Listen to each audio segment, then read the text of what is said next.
Hello everyone, কেমন আছো তোমরা সবাই? আশা করি সবাই খুব খুব ভালো আছো, আর আমিও কিন্তু অনেক ভালো আছি। প্রায় 2 মাস হয়ে গেল আমি তোমাদের সাথে কোনো রান্নার ভিডিও শেয়ার করতেই পারছি না। তোমরা যারা যারা আমাকে খুব ভালোবাসো তারা কিন্তু আমার প্রত্যেকটা ভিডিওতেই প্রায় একটাই কমেন্ট করে থাকো, দিদি কবে থেকে আবার রান্নার ভিডিও দেবে।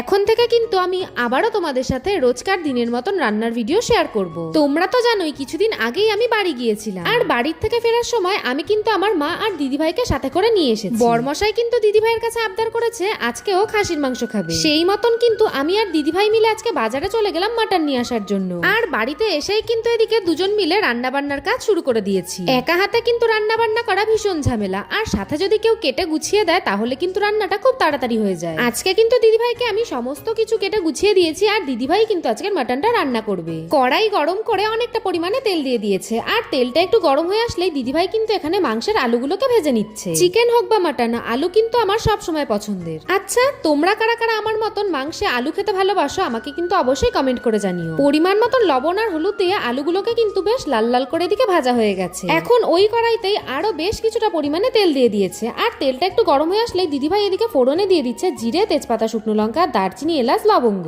ফোড়নটাকে 2-3 সেকেন্ড নেড়ে চেড়েই দিদিভাই এখন এর মধ্যে দিয়ে দিচ্ছে আগে থেকেই কেটে রাখা পেঁয়াজ কুচি। মাটন যেহেতু অনেকটা, তাই পেঁয়াজও কিন্তু অনেকটা দেওয়া হয়েছে।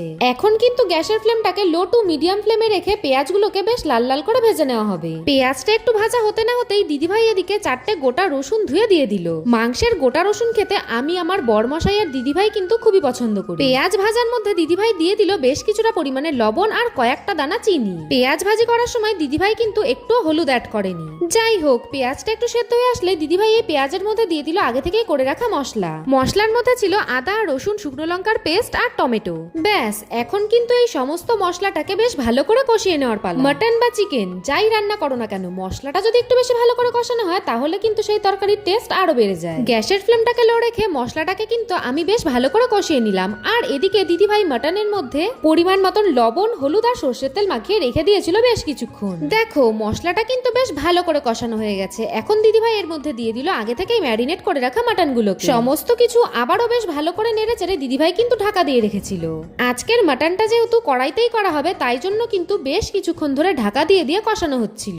আর মাটন সেদ্ধ হতে তো ভালোই সময় লেগে যায়। দেখো, মাংসটা একটু সেদ্ধ হয়ে আসলেই আগে থেকেই ভেজে রাখা আলুগুলোকে দিদিভাই এতে অ্যাড করে দিল।